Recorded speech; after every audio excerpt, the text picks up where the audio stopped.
দেখো আজকে পলিটিক্যাল সায়েন্সের নতুন একটা টপিক নিয়ে এসেছি তোমাদের কাছে। টপিকটা হচ্ছে কি, ডিরেক্ট ডেমোক্রেসি আর ইনডিরেক্ট ডেমোক্রেসির মধ্যে ডিফারেন্স। আগের ভিডিওতে একটা পড়িয়েছি, তোমরা প্লেলিস্টে গিয়ে দেখে নেবে যে সেখানে ডেমোক্রেসি কি, ডেমোক্রেসির ফিচার্স কি আমরা একটা ভিডিওর মাধ্যমে পড়িয়েছি। সেই ভিডিওটা সবাই ভালো করে দেখে নেবে। আজকে ডেমোক্রেসির দুটো টাইপ আমরা পড়বো, ঠিক আছে। তার আগে তোমাদের বলি যে ভিডিও রেজুলেশনটা তোমরা 720-তে বাড়িয়ে নেবে, ঠিক আছে। তারপরে দেখো ডিরেক্ট ডেমোক্রেসি আর ইনডিরেক্ট ডেমোক্রেসি। আমাদের কান্ট্রিতে কি ডেমোক্রেসি রয়েছে? ইনডিরেক্ট ডেমোক্রেসি রয়েছে। কারণ এবারে ভালো করে বোঝাই, শোনো, ডিরেক্ট ডেমোক্রেসি কোথায় রয়েছে? একটা স্মল কান্ট্রি, যেটা একটা ছোট দেশ, যেই দেশে মানুষেরা একসাথে বসে এক জায়গায় একসাথে বসে ডিসিশন নেবে, সেই দেশটাকে বলা হয় ডিরেক্ট ডেমোক্রেসি। যেখানে একটা ছোট দেশ, যেখানে সব মানুষ একসাথে বসে ডিসিশন মেকিং করবে বা সিদ্ধান্ত নেবে দেশটা কেমনভাবে চলবে, সেই দেশটাকে বলবো ডিরেক্ট ডেমোক্রেসি রয়েছে। এক্সাম্পল কোথায়? সুইজারল্যান্ড। সুইজারল্যান্ডই প্রথম দেশ যেখানে ডিরেক্ট ডেমোক্রেসি অ্যাপ্লাই হয়েছিল। আর লার্জ কান্ট্রি, বড় দেশের ক্ষেত্রে আমরা ইনডিরেক্ট ডেমোক্রেসিটাকে ফলো করি। ইনডিরেক্ট ডেমোক্রেসিটাকে কেন বলা হয়? কারণ এইখানে আমরা আমাদের রিপ্রেজেন্টেটিভদের ইলেক্ট করি। যেমন হচ্ছে লোকসভা ইলেকশনের মাধ্যমে এমপিদের আর বিধানসভা ইলেকশনের মাধ্যমে এমএলএদের আমরা ইলেক্ট করি। এনারা হচ্ছেন আমাদের representative.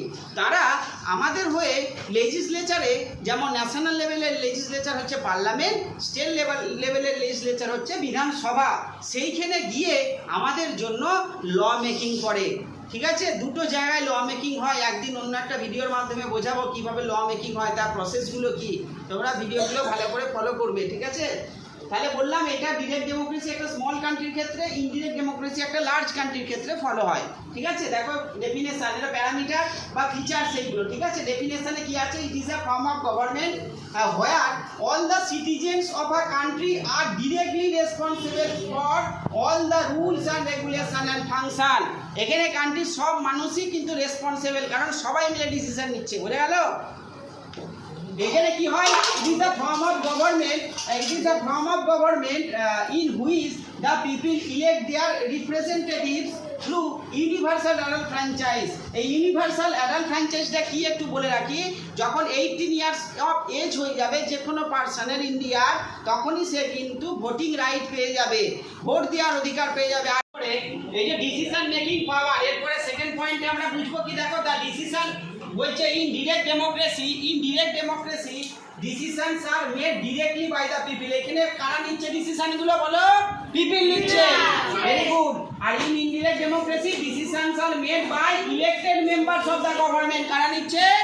Elected members of the government, very good. Third point কি আছে? Speed of decision making. Decision মেকিংটা কি তাড়াতাড়ি নেওয়া হয় না লেট হয়? ডিরেক্ট ডেমোক্রেসিতে লেট হয়, ইনডিরেক্ট ডেমোক্রেসিতে ফাস্ট হয়। লেখা আছে দেখো, ইট টেন্ডস টু বি স্লোয়ার, বোঝা গেল। আর এটা কি? এটা হচ্ছে ফাস্টার। বাকিটা পড়ে নেবে তোমরা।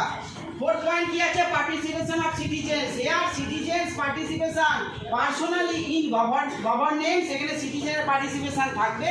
এখানে কিন্তু সিটিজেনের পার্টিসিপেশন থাকবে কি রকম ভাবে? না ইলেক্টেড রিপ্রেজেন্টেটিভদের মাধ্যমে থাকবে। আমরা সরাসরি যাই না, আমরা আমাদের ইলেক্টেড রিপ্রেজেন্টেটিভের মাধ্যমে পার্টিসিপেট করি, মানে ইনডিরেক্টলি করি, বুঝা গেল। Last example Switzerland, first country যেখানে 1848-এ ইন্ট্রোডিউস হয়েছিল। আর গ্রিক স্টেটস, আর এটা ইন্ডিয়া আর নেপাল। নেপাল হচ্ছে 2006 সালে, এখানে মোনার্কি ছিল। 2006 সালে নেপাল ডেমোক্রেসিতে কনভার্ট হয়েছে, বোঝা গেল।